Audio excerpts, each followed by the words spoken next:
natin ang ating gawain sa opening prayer. Amen. Hindi na rin ang ating mga mata. Tayo manalangin.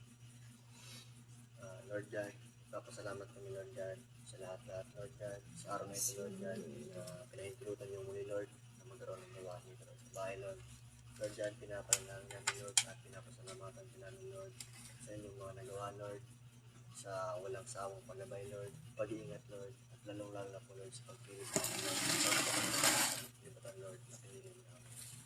Lord God, hingin kami Lord na sapat na gabay niyo Panginoon sa araw-araw Lord, na isla Lord na pagtibayan niyo kami Lord, gamitan inyong mga salita Lord na aming baon-baon Lord sa aming mga buhay Lord.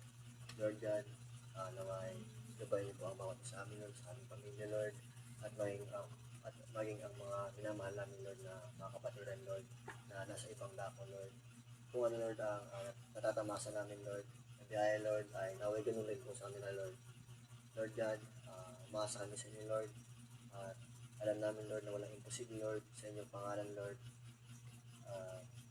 Ipinapaysa iyo na lang po namin Lord ang aming mga gusto Panginoon.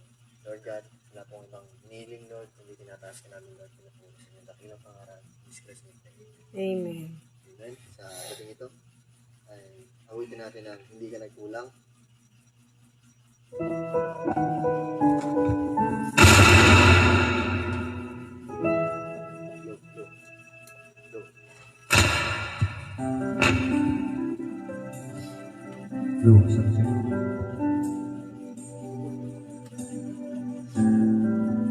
Lupat na siguro.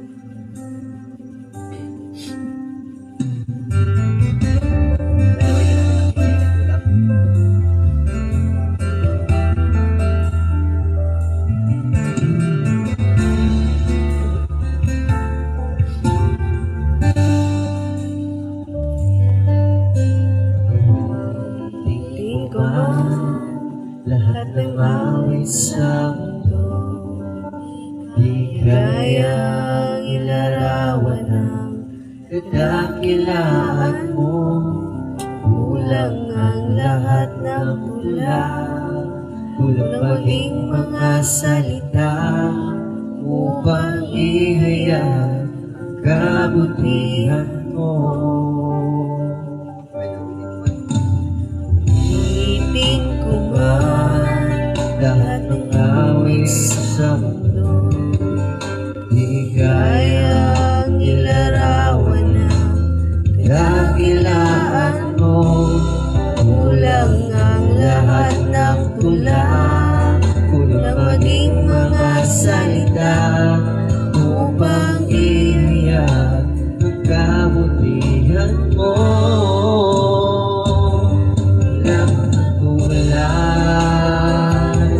Wala nang iibig sa'yo, walang katulad, wala nang papagay sa'yo.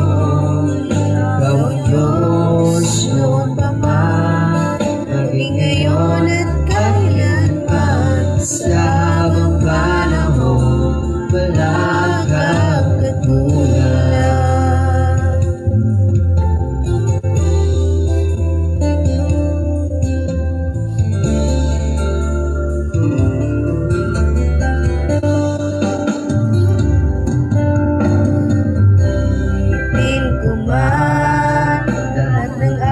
Sa mundo, di kayang ilarawan ang kadakilaan mo. Kulang ang lahat ng tula, kulang maging mga salita upang ihayag ang kabutihan mo. Walang katulad,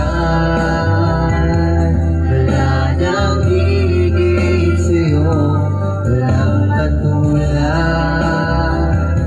wala nang papagay sa'yo. Ikaw ang Diyos noon pa man, maging ngayon at kailanman. Sa habang panahon, wala kang No power, please charge battery. walang katulad.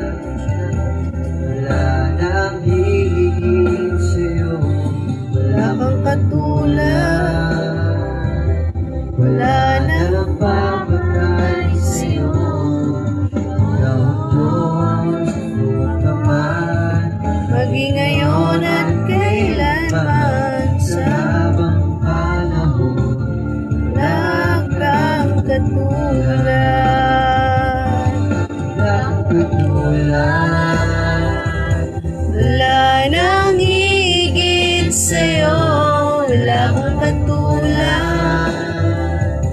Wala nang papantay sa'yo, ikaw ang Diyos noon pa man, maging ngayon at kailanman. Sa panahon, wala kang katulad.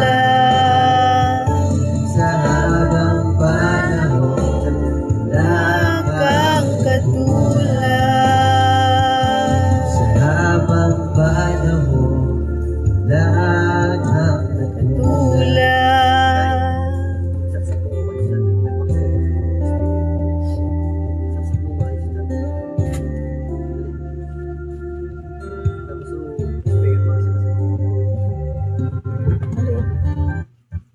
Ano sa gamitan mo na charger, be? Okay na yan. Isang Okay na. lang lumayos. So, sound back on lang. Tapos charger ka, iwan mo yung charger. Saksak mo maayos.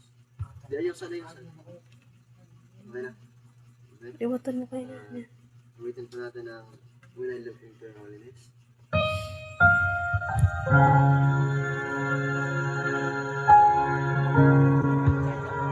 Stop.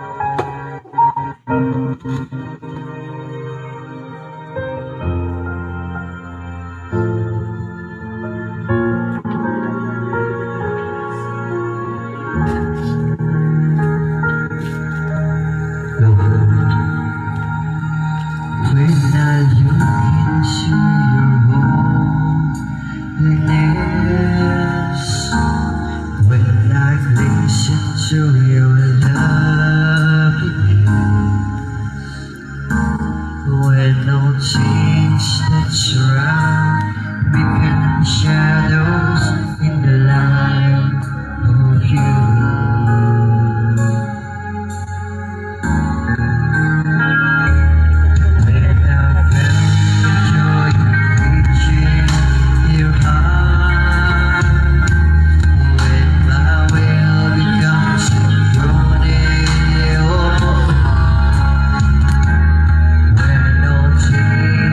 Surround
Kahit pa paano, kahit may gaano kahirapan, ay nakakaraos pa rin.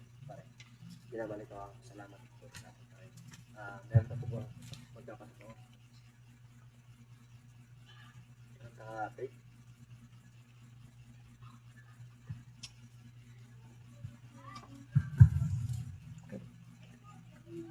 Amen. At kung wala na, ay mga po tayo ng isang kanta. Dama tayo sa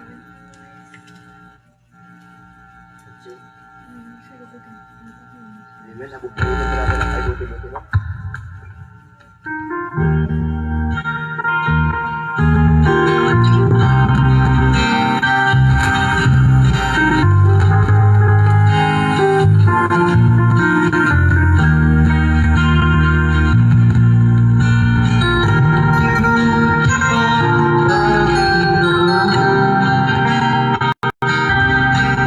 Sa lahat ng oras, sa bawat araw, kay laging tapat kong magmahal.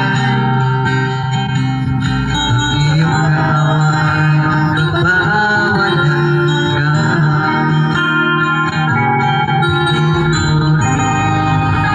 Sinasamba kita, dakilang Diyos at Panginoon. Tunay kang ika'y walang katulad, tunay na ika'y di magbabago. Sa akin nagmamahal.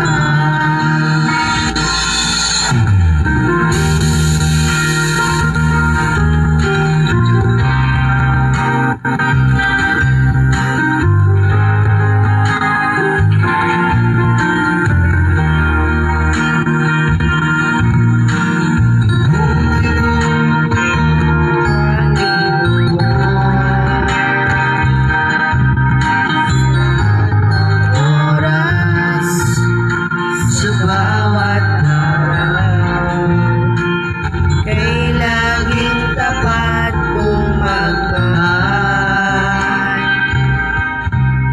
Ang iyong kawan ay magbawalang hanggan. Pinupurit, sinasamba kita, dakilang Diyos at Panginoon. Tunay na ika'y walang katulad, tunay na ika'y di magbabago. Mabuti ang Diyos sa atin ay nagmamahal. Pinupuri, sinasamba kita, dakilang Amen. Diyos. At salamat sa kanakilaan ng Panginoon. Tunay nga na sadyang napakadakila niya. Amen. Sapat talaga parati ang biyaya at pagpada. Hindi siya nakukulang. Parati laging naandyan siya para protektahan ang kanyang bride of Christ at hanggang sa lahat ng pangangailangan hindi tayo pinapabayaan. Amen. But anyway, hindi naman yun ang pinakang basihan ng paglilingkod natin sa Panginoon. Ang basihan pa rin natin is yung kagalakan na nararamdaman natin dahil alam natin na ang mga bagay na ito nakaprograma, nakatalagang mangyari Amen. at hindi ito nagkataon, hindi binano ng tao, kung hindi ito ay nakatalaga nangyari na tayo ang gumanap ng mga bagay na nauukol para sa atin. Amen. So, labis ang kagalakan natin sa puso na tayo ay magpapatuloy at alam din natin na yung ibang mga kasamahan natin, yung nararamdaman natin, ganun din ang nararamdaman nila. Amen. Kaya higit sa lahat, nakikita natin na malapit na ang lahat ng mga bagay na may katapusan Amen. ay humantong sa kanyang kawakasan. Pero lahat ng bagay naman na para sa eternal ay babalik at babalik sa kung saan, kung ano ang talagang original na plano ng Panginoon. Amen. So, biyaya niya ay all things work together for good. Bagamat maraming mga bagay na patuloy pa rin na pinagdadaanan at bahagi ng ministry, mayroon talagang mga bagay na patuloy pa rin na nagiging malapit. Pero alam natin, ang orde ng Panginoon, never talaga itong ibabagsak. At lahat ng bagay na ito ay napagtagumpayan na. Sa gabi nito, bago tayo dumako sa message na pag-uusapan natin sa gabi nito, ay sabayan niyo muna kung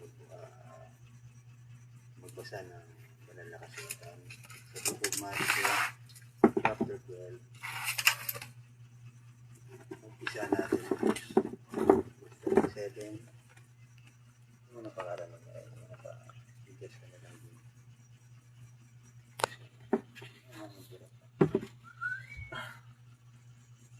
So, okay. Balik tayo. Sa Book of Matthew, chapter 12, verse 37. 38. Sabi dito, then certain of the scribes and the Pharisees answered, saying, Master, we would see a sign from thee. Tagalog na magagayoy, nagsisagot sa kanya ang ilan sa mga iskriba at mga Pariseyo na nang nagsasabi, Guro, ibig namin makakita ng isang tanda sa iyo. Sa verse 39, but he answered and said unto them, An evil and adulterous generation seeketh after a sign, and there shall no sign be given to it, but the sign of the prophet Jonas. Datapwat siya sumagot at sinabi sa kanila, isang lahing masama at mapangalun niya ay humahanap ng isang tanda, at hindi siya bibigyan ng anumang tanda kundi ng tanda ng propeta Jonas. So, very clear ang madalas na nagiging sign seeker, makikita mo ay yung mga unbeliever dahil they cannot believe kung ano yung programa ng Panginoon. Hindi revealed yun sa kanya, kaya they are always after a sign. Yun yung parating gusto nila makita. Pero malinaw naman na ang Diyos parati ay nagpapadala pa rin ng tanda. Pero hindi makikita ng mga unbeliever. Though sila yung tinatawag na mga sign seeker, sabi nga yung generous, yung tawag dito, adulterous generation, seeketh after sign. And then, dito sa verse 40, for as Jonas was 3 days and 3 nights in the whale belly, so shall the Son of Man be 3 days and 3 nights in the heart of the earth. So, alam natin, we are familiar na kung ano yung naging bahagi ni Jonas sa ministry na ginampanan niya sa Panginoon.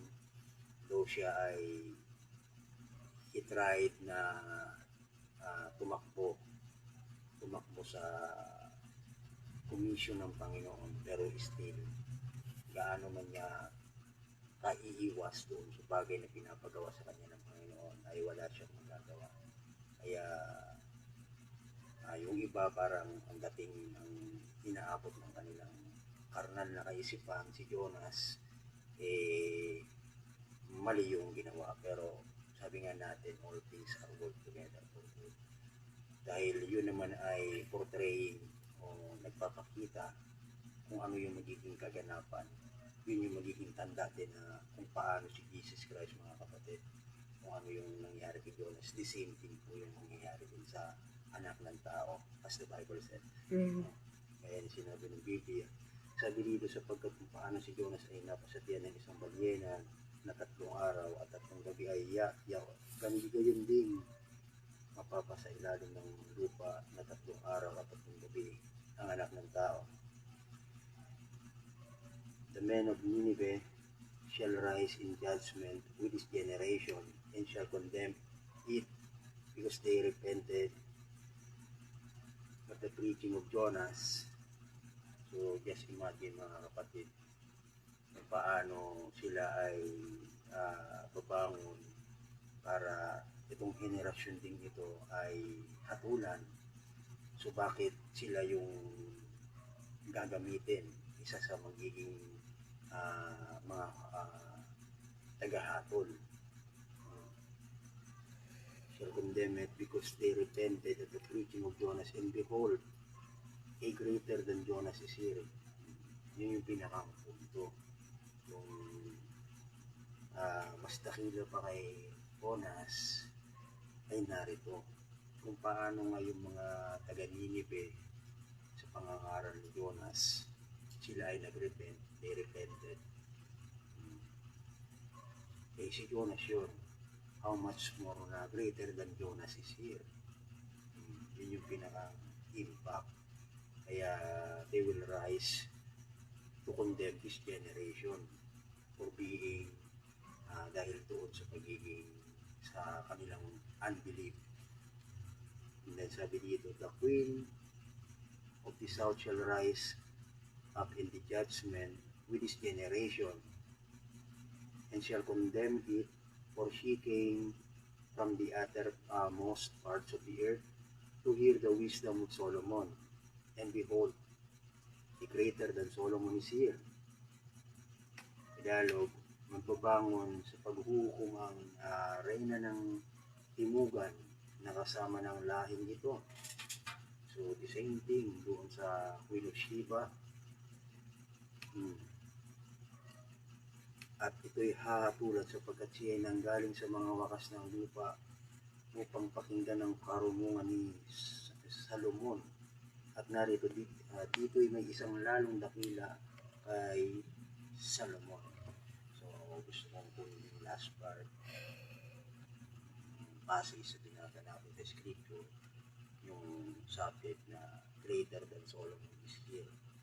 So kung paano yung mga tao in their day, mga kapatid, isipin mo si Jonas, imbis na mapahamak ng lugar na pinapapuntahan sa kanya ng Panginoon, nung siya ay makarating, pinakinggan yung message ni Jonas, nag-repent sila, and sila ay nangaligtas, mga kapatid. Ganun din, mga kapatid, yung queen, yung reyna ng Katimugan. Ibig sabihin, siya ay nanggaling sa pinakang dulo, uttermost na ng pinaka-dulo ng bahagi ng mundo. Pero dahil may napakinggan siya na isang bagay na may atraksyon. Ano yung atraksyon ng mga kapatid? Sa bride kasi, o kaya yung mga predestinadong bilhin ng Panginoon, hindi mo po pwedeng hadlangan, hindi mo po pwedeng kahit anong gawin mo. Kaya nga may mga so-called message dito na they are trying to twist the word of God, the message of the hour, yung promise ng ating Panginoon, kung saan lalo yung tinatawag natin yung resurrection, yun ay hindi mo po pwedeng hadlangan. Bakit? They are pinangako ng Panginoon yan, yung mga bagay na yan, sinalita ng Panginoon ang nangyayari. Kung ano yung pinangako ng Panginoon, hindi mo po pwedeng hadlangan. Kahit anong gawin mo, bibigyan si Satan, anong ginawa ni Satan. Yung original plan of God ay nung dumating si Satan, mga kapatid, at pinirvert niya lahat ng mga bagay, ang lahat ng ginawa ng Panginoon ay walang masama, walang pangit, lahat ay maganda, lahat ay God is a God of order, Diyos ng kaayusan. Pero sa pamamagitan, mga kapatid, ng contrast between kung ano yung spirit ng ating Panginoon, yung contrast naman in the contrary, mga kapatid, ay kabaligtaran lahat. Kaya kahit kailanman ay hindi po pwedeng yung dalawa.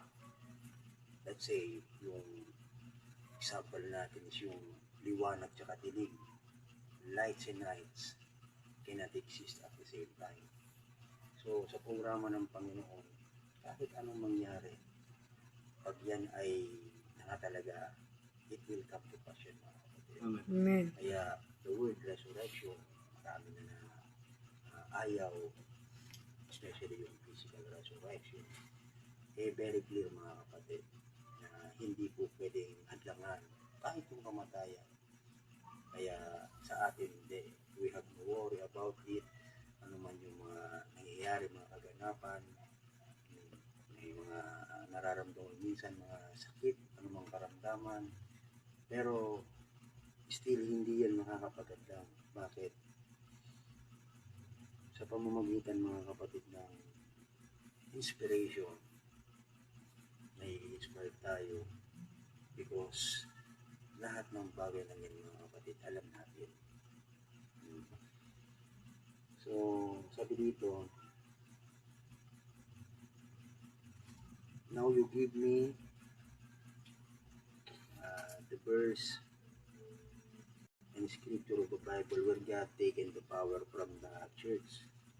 God never gives anything and takes it back. He couldn't do it and be God. When God gives anything, it's forever and for eternity. It's God's who's infinite and knows everything perfect. So ano mang bagay, gaya sabi nga lang sinabi ko, yung mga pinangako ng Panginoon, say at the Lord, hindi po pwedeng gawin ng Panginoon na sinalita niya, ibinigay niya, babawiin niya. Kagaya nung mga disciples niya, after 10 days, siya pagkalooban niya ng gifts, yung mga disciples, di ba sila ay tuwang-tuwa eh.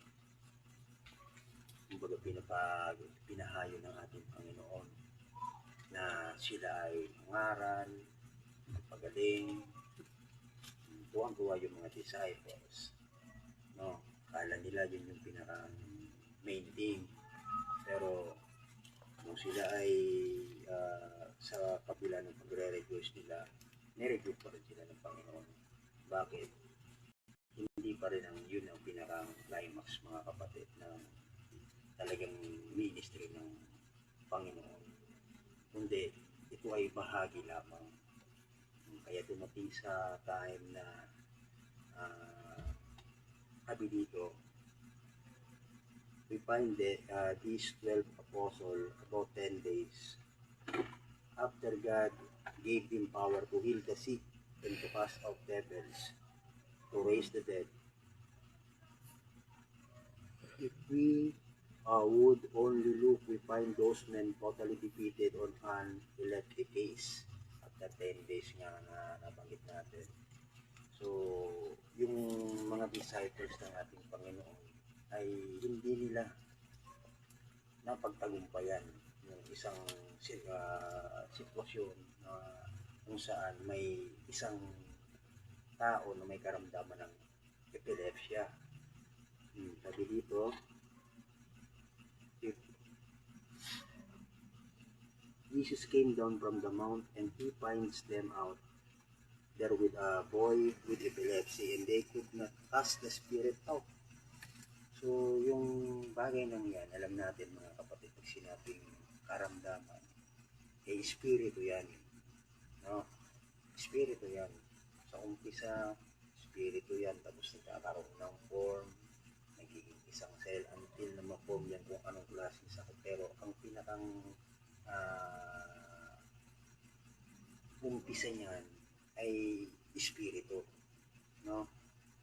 Walang ibang nagpapahirap even sa katawan ng isang totoong mananampalataya. Ang nagpapahirap sa katawan ng totoong mananampalataya, espiritu din. Espiritu ni Satan. Spirit ng tinatawag natin devil. And then sabi dito, hindi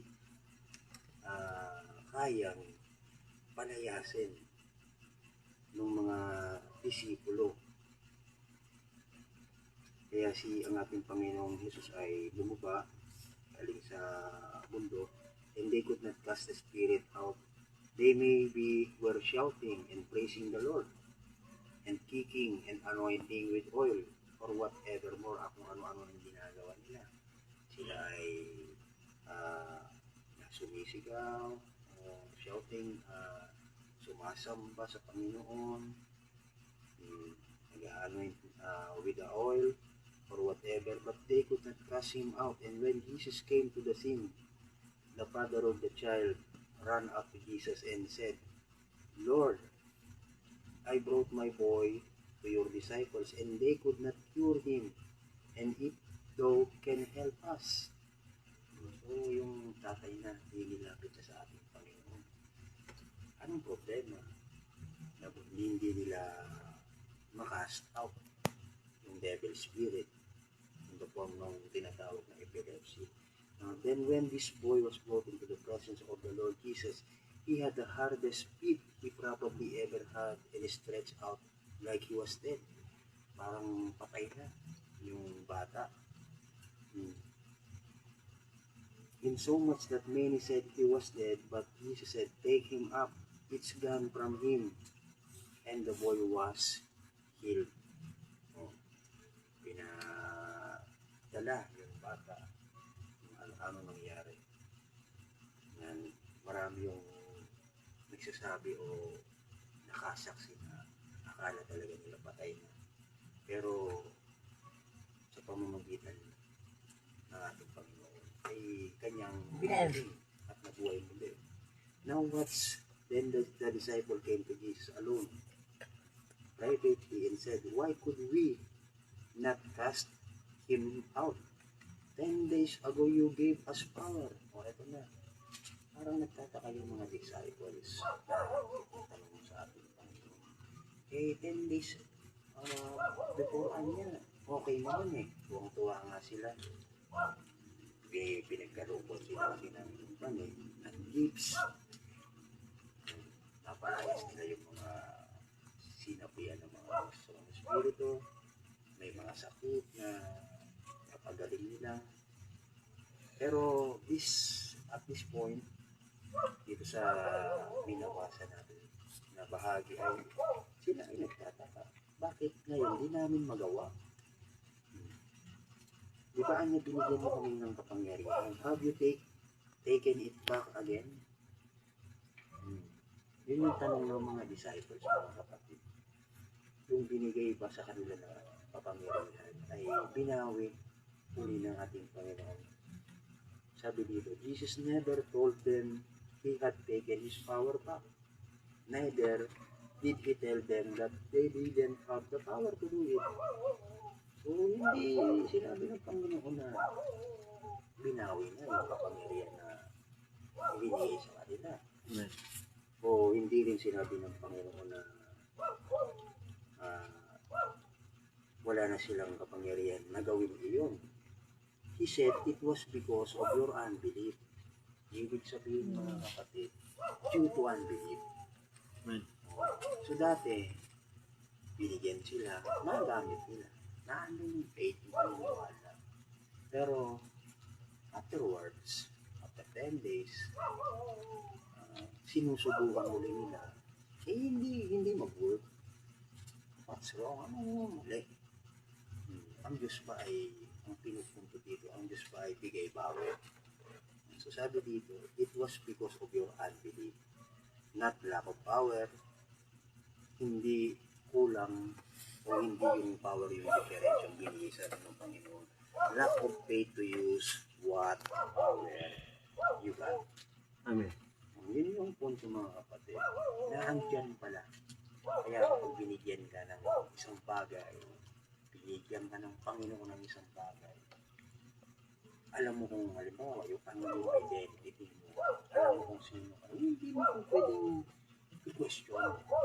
Hindi mo po pwedeng dadating yung time, may mga circumstances, dadating yung trials, magbabago yung identity mo. Naandyan pa rin, still, you are still the same na kung ano ka.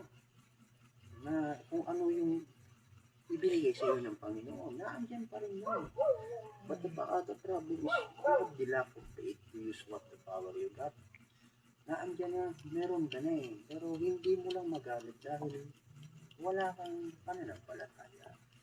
And that's what the matter tonight with the church and the people. It's not a lack of power. Hindi nagbawas, hindi kulang, nangyarihan.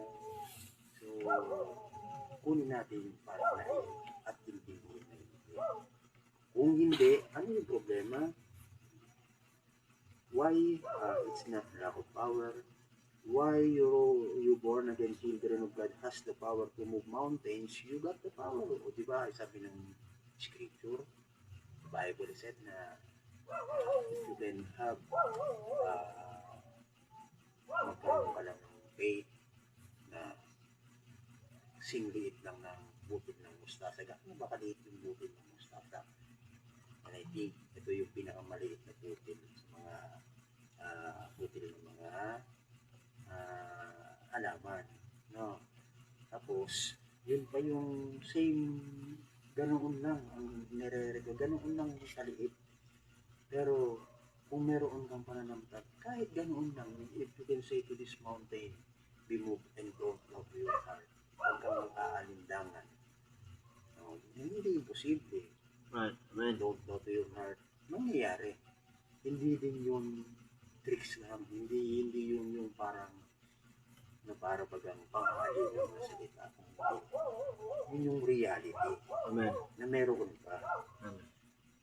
Hindi natin, why you born again, children of God, has the power to move mountains. You've got the power, but you lack faith and to operate what the power God has given you. The problem only is yung faith na para yung naandyan sa iyo ay mangyari. Kaya, anong dyan tuloy ang Diablo na nag-e-enjoy? Bakit? The way kung paano nyo pinapahirapan minsan yung mga mananampalataya, and then nasishake, nauuga, pero ang pinarang ending pa rin. No, dahil nakadesign naman tayo, ang bawat isa, ang bawat bride of Christ na mananagumpay is victory pa rin ang bandang dulo yan. Amen. So, ikinukuhan lang natin, nire-remind ko tawag dito,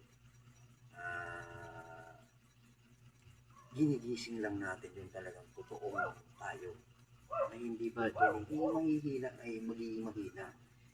Then sabi dito, it's in the realm of God alone. God has not asked to understand it. Kaya nasa realm ng Panginoon lamang. Hindi naman hiningi ng Panginoon na unawain natin o pag-aralan kagaya bagay ni Moses. Nung mameto yung burning bush, parang conscious o very curious siya, anong meron? Wala naman mga chemical o kung ano, pero nagliliyab yung buwan. Paano ba nangyari? So, hindi kailangan na ipaliwanag mo ang isang bagay gamit yung intellectual na katalinuhan para intindihin yung tungkol sa mga bagay na nauukol sa spiritual. Sabi dito, if you understood it, God has not asked us to understand. He asked us to believe it. Magkaiba yun eh. Yung wisdom and faith. Isang banda, mayroong wisdom galing sa Panginoon. Pero yung carnal na tinutukoy natin ng wisdom na galing sa karnalidad, iba yun. Yun yung contradict sa pananampalataya. He asked us to believe. Hindi kailangan na unawain. If we understood it, it would not be an act of faith any longer. It would become a knowledge, and we're not saved. Neither are we healed by knowledge. So yung mga bagay na yung mga kapatid, hindi tayo maliligtas sa pamamagitan ng arunungan or katalinuhan. Ang tinutulog dito yung mga karangal na kaisipan, gamit yung karangal na kaisipan. Kung hindi tayo ay naligtas sa pamamagitan ng panampalataya, and then tayo din ay sa physicality natin, tayo ay gumagaling sa pamamagitan din ng panampalataya, hindi naman sa ating mga knowledge. We are saved and healed by faith, and that alone.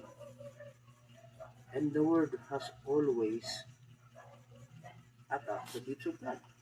Amen. So, ganoon mga kapatid, dapat makita natin, mas lalo pa natin maintindihan na ang mga bagay ay mga tricks ni Satan. Ano yung mga tricks ni Satan? Puro pandaraya lang.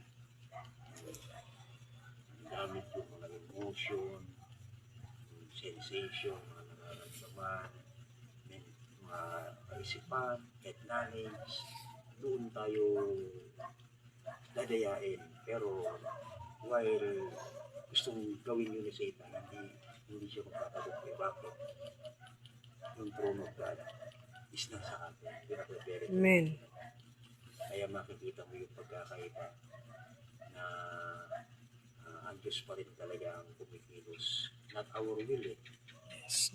Ang Diyos pa rin talaga ang nagtatagumpay. Tagumpay kasi ng Diyos, tagumpay natin. Hindi our victory, kundi victory ito ng Panginoon. Gawin kung paano gumana yung spiritual being natin, which is our heart. Diba? Nakita mo, iba yung puso natin sa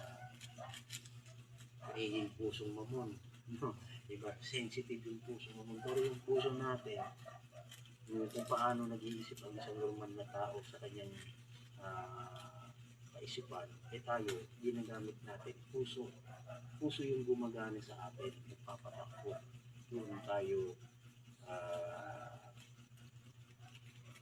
yun yung pinakang control power natin gumagana sa atin. And the world has always attacked the gifts of God. And this was God's greatest gift. So ngayon dito tayo sa tinatawag na gifts of God. Maraming gifts eh. Mga spiritual gifts. Pero ang pinakang gift, dakilang regalo na ibinigay ng Panginoon is yung kanyang bigatin sa atin. Kaya nga makikita mo previously in the history sa nakalipas, sabi dito, ang mundo ay parating walang ibang kayang gawin kung hindi yung gifts ng Panginoon ay atakihin. No? Kaya dito, in Jesus was God's greatest gift, pinakadakilang kaloob o biyaya o kaloob. Jesus was God's love gift to the church, di ba? For God so loved the world that He gave His only begotten Son. No, binigay yung begotten, and walang ibang begotten Son eh. Sino ba yun? Yung may beginning na word. In the beginning was the Word, and the Word was with God, and the Word was God, and the Word was made flesh. No, yung Word made flesh yung pinakang gift na ipinadala niya sa mundo. Pero sabi dito, Jesus was God's love's gift to the church, and the church is God's love's gift to Jesus. Tinutukoy dito ng prophet, ang pinakadakilang kaloob is si Jesus para sa church or sa kanyang nobya.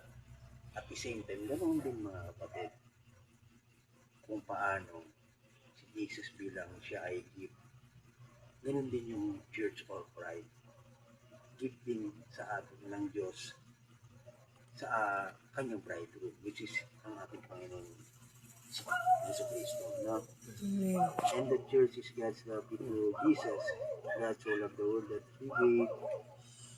All the Father has given me will come. Ito yung part na hindi mo ito ginusto. Kung saan ka talaga by your representation. By seed, tinutukoy dito. Kaya, hindi po pwede na yung usaping pagiging born again, yung regeneration is yung dating pagkatao ay magiging ganun pa rin. Kung hindi, walang nabago sa iyo. Hindi po pwede na yung isang bagay na galing sa Panginoon ay sasabihin mo na nalumisan. Ang Panginoon, sabi niya, I had no part in him and he has, wala siyang bahagi kay Satan. And then, si Satan din, walang kahit kailan mo naging bahagi sa kanya. No? Ibig sabihin mga kapatid, the word that was in you, kung ano yun yung seed of representation mo. And that representation mga kapatid, directly ka, yun sa ating Panginoon. Hindi po pwede magkaroon yun ng bahid kahit kailan mo. Ang tinutukoy pinag-uusapan pagdating sa inyo na ang gustong gawin ng karamihan ay yung whole soul is the same soul pa rin na gagawin, i-born again. Mga kapatid, the word regeneration, you become a new creation at the same old temple. So yung temple na yun, ito yung palapas. Still, pinuproseso pa rin.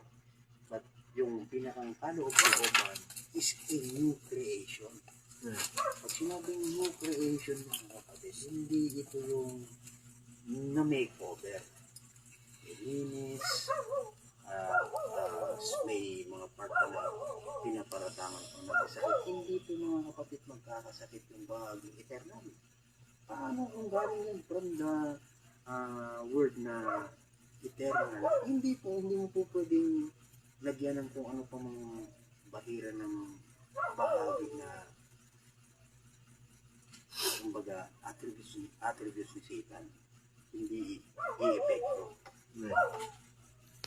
So, yun mga kapatid, paano si Jesus dati as a God's gift, God's provided gift mga kapatid para bilang katapusan ng lahat ng predestinado, siya ay inaatake. The same thing din mga kapatid bilang yung bride of Christ na siya yung tinatawag na gift din para sa ating Panginoon.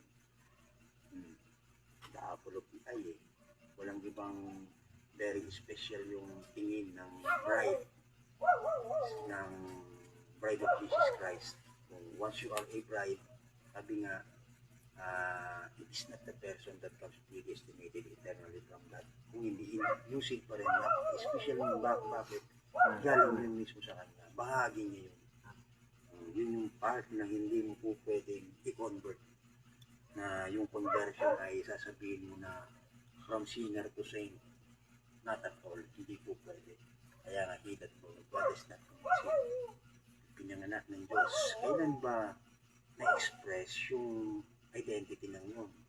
Sa pamamagitan ng new birth. Doon pa lang. Hindi yung first birth mo, meron ka na, nasasabihin nagkasakit,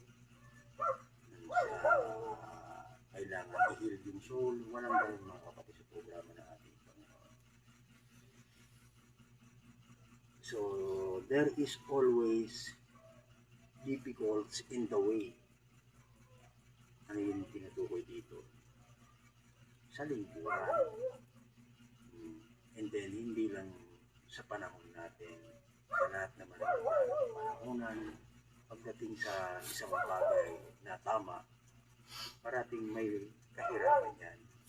Bakit? Satan throws everything in the way. Alam ni Satan eh.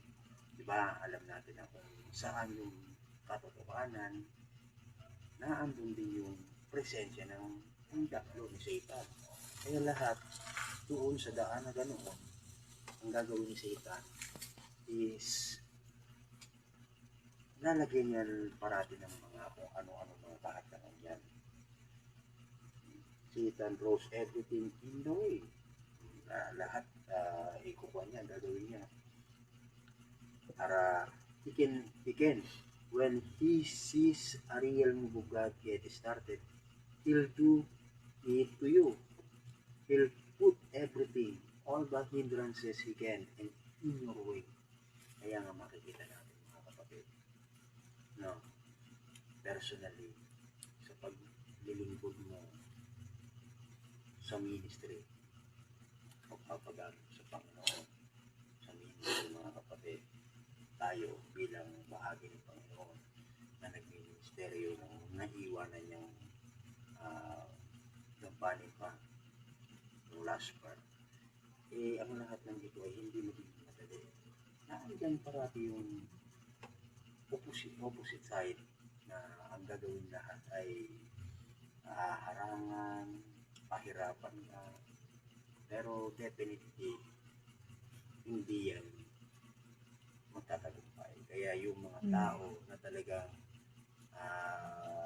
hindi ordain ng Panginoon, yun yung magiging stumbling block sa kanila, magiging patong katitisuran na ipinapahintulutan kung nilalagay din ng Panginoon. Bakit? Para ma-determine kung talagang saan ang destination ng tao.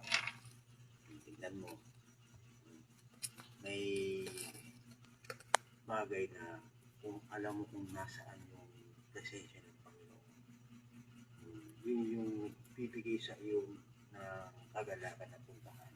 Kung ano yung bagay na pang-spiritual na bahagi, na andun din yung atraksyon, di ba? Kaya ang gusto parati natin ay doon tayo, pero anong ginagawa? Lahat gagawin ni Satan. No? Sabi dito, but you know there is something about it. If God begins to put a hunger in a human heart, there is just nothing going to stand in its way, whether there is a cooperation or not, or whether there is anything. So parang dito sa part na ito mga kapatid, makikita natin na but there is something about it. If God begins to put a hunger in human heart, kapag binigyan ka ng thirst, no, na andyan yung thirst ng yan, thirst ng yan sa human heart, there is just nothing going to stand in its way. Walang pupwedeng tumayo na maging humarang sa daanan.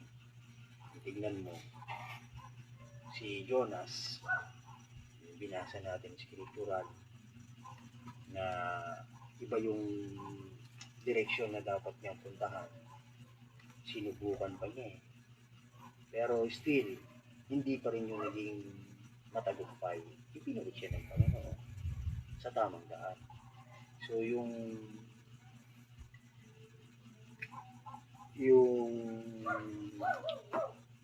Reyna, yung Queen ng Sheba, diba? Isipin mo, ayon sa binasa natin, galing pa siya sa pinakang dulo ng daigdig. Pinakang dulo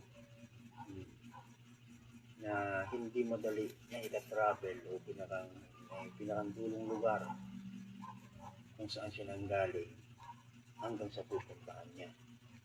Ang madaling sabi, hindi madali eh. Pero naandun sa kanya ay tinatawag na hunger na inilagay ng Panginoon. Bakit? May something siyang nalaman. And ito ay tungkol sa wisdom ni Solomon. Kaya kahit anong even yung distance, isipin mo, ayon sa Bible is it takes 90 days or 3 months na paglalakbay para makarating doon sa lugar ni Solomon, yung gagawin ng paglalakbay ng Queen of Sheba. Pero hindi yung naging hadlang, hindi naging hindrance. Bakit? Naroon siyang nararamdamang thirst sa kanyang puso. Mayroon siyang nararamdamang hatak na yun yung humihila sa kanya, humahatak sa kanya. Hindi yung sukat. Isipin mo, maglalakbay sila sa disyerto, may dala silang yung Queen of Sheba, nagdala ng mga gifts Ano yun? Mga, yung myrrh na tinatawag. Mga pilak, tapos mga pabango, frankincense, ano pa, mga pera, dala-dala na sa paglalakbay para ialay doon sa pupuntahan nila. Isipin mo, yung dadaanan nila, mga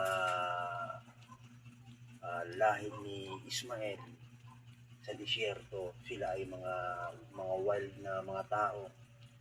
Kumbaga sa panahon natin, sila yung mga rebelde, no? So, sadyang mahirap, nakakatakot na baka sila ay harangin, kung anong gawin sa kanila. Pero hindi yun hadlang, mga kapatid. Hindi naging hadlang doon sa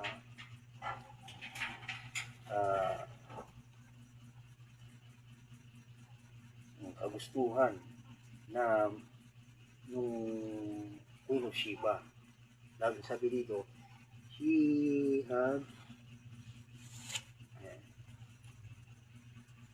had that to confront her. She probably had to travel by night. So hot on the desert. Isipin mo, reyna maganda yung kalagayan niya sa palasyo. Pag nag-travel siya within 90 days na sinasabi natin, napakainit sa disyerto. The direct rays of the sun upon the Sahara Desert would take the hide right off of you. And there she had to travel maybe by night. Another thing, remember, she was to load it down with offerings and things. Ngayon yung sinasabi natin, marami silang dala-dala ng mga bagay-bagay. The sons of Ismael were fled horsemen. They were robbers on the desert. Ito na, yung mga anak ni Ismael. Mga magnanakaw. How easy it would have been for Ismael children to come in like a flood and cut them 2 or 3 little eunuchs she had with her. Hindi naman ganoon karami yung mga alipin na kasama nung queen, dahil siyempre lang, parang konti lang, dahil mas mainam na hindi karamihan yung pagkuha nila. Napakadelikado para sa kaligtasan kung tutuusin. Yun nga, ang dadaanan mo ay isang disyerto na andun yung mga mapanganib na tao, mga lahing ni Ismael. Sila ay mga magnanakaw, po pwedeng patayin yung mga eunuchs. And her little maids cut them down and let them lay there and pack of 10,000 of dollars worth of jewels beside those costly frankincense and myrrh and stuff that she was bringing for a gift. Lahat yung po pwedeng samsamin, pero hindi, mga kapatid, naging obstacle or hindrance yun sa Queen of Sheba. Bakit? Yung attraction niya is na yung wisdom ni Solomon na gusto niya ma-witnessan. And someday they will rise up para hatulan itong generation nito. Ano sabi? Bakit? Sila ay naging witness. They believed, they heard the message in their day. Yung wisdom ni Solomon yung gusto niya mapakinggan, at mayroon siyang pananampalataya. Ganoon din yung mga taga-Nineveh. Meron silang nagkaroon sila ng repentance and then nanampalataya sila. How much more in this day? Anong meron dito sa kapanahunan na ito, sa uling kapanahunan? Yun si Solomon, greater is he than Solomon. Mas dakila pa kay Solomon yung dito. Anong meron dito? Sabi dito, he was God made flesh on earth. He was the vindicated word of God, and those who hungered, come. Those who did not hunger could not come. Just imagine, mga kapatid, pag alam mo na may word may place. Nagkakaroon talaga yan ng pagka tinatawag na hunger.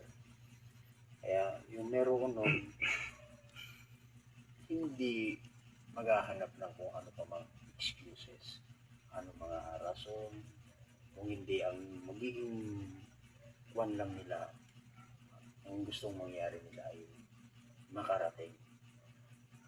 Hindi po pwede na, ay, natuan niya, wala ako, hindi ako makakapunta sa gawain ko, Brad, dahil walang pakpak.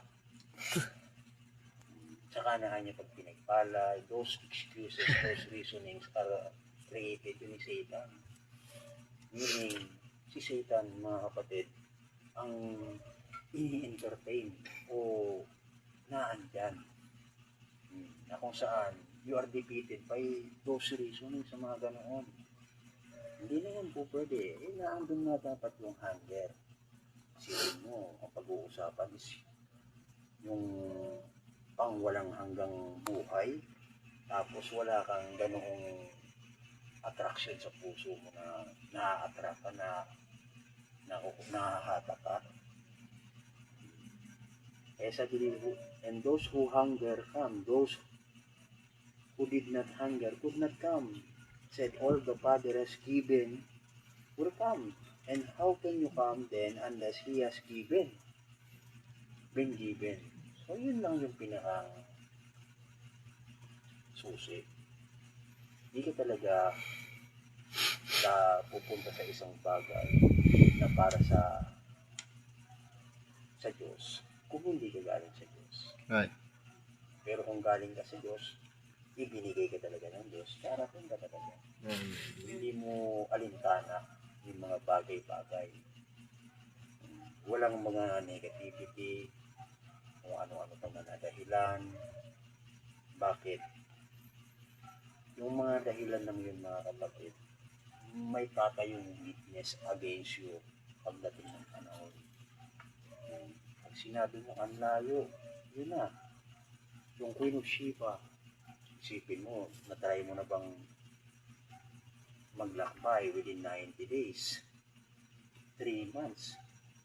Ganun katindi yung paglalakbay dahil lamang doon sa isang bagay na gusto niya. Eh, dito sa part natin in these last days, hindi lang basta-basta. Kung hindi ito na yung pinakang topping ng ministry, dito na rin nagtatapos yung world history. E paano sasabihin mo pa kung ano-ano mga rason pa? Wala na. You just pinapakita mo lang yung totoong color na kapag ganoon in Nancy, there is nothing to be taken. Kung paano many are called but few are chosen. Hindi man madali eh. Diba parating may obstacle na nilalagay sa Satan. Nahiga si Satan. Tamang daan. Yung motives, doon nagkakatalo. Kung ano yung motibo mo, kung hindi ka kagaya ng motibo ni Queen of Sheba, eh hindi kayo how can you walk together lest they be agreed? Diba? And then, sabi dito, ito yung pinakang sinasabi natin kung paano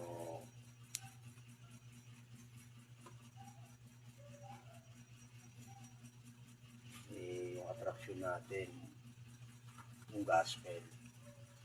Diba? Ganoon din, may gospel din doon sa Queen of Sheba. May gospel din doon sa time ni Jonas. Yun yung mga naging hatak sa kanila. Pero at this time, sabi dito, sa panahon natin, now, we are His hands on earth, we are His eyes on earth, we are His gospel on earth. Ano yung gospel? Alam natin, the gospel is Christ. Pero sabi ng prophet, eto na, hindi talagang dineclare na niya. Tayo yung kamay ng ating Panginoong Diyos dito sa lupa. wala man siyang literal na kamay, kundi sa pamamagitan natin, sa kasalukuyan ng tinutukoy ko, bilang bahagi ng mystical body of Christ, tayo yung kanyang kamay.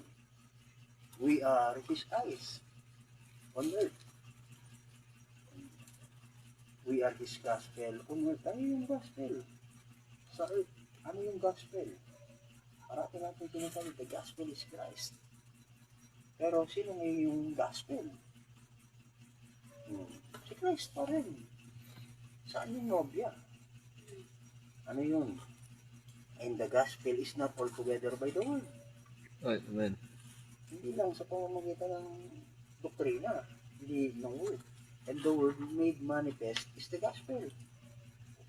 Pag sinabing word made manifest, walang iba yung word made flesh. Salitang nagsalaman. Yun yung gospel pala ngayon mga kapatid. The gospel come not in word only, but through the power and demonstration of the Holy Spirit. Go ye into all the world and demonstrate the power of the Holy Spirit to all the nation. Yun yung pinakang essence. Yun yung pinakang bottom line na si dakila o higit na dakila pa ay Solomon ang naandito. Greater than Solomon is. Amen. Sino yun? Yung gospel Amen. na walang iba kung hindi si Kristo sa pamamagitan ng bride of Christ. Amen. Ang kanyang nobya. Diba siya ngayon yung gift na kapag ang Diyos ay nagpadala ng gift, usually, diba, nabanggit natin kanina, the world always attack yung God's given na gift. Eh ngayon naman, patuloy din naman yung gagawin ni Satan. Aatakihin ngayon din yung gift ng na walang iba yung gospel na sinasabi natin. Amen. So, God bless you all. At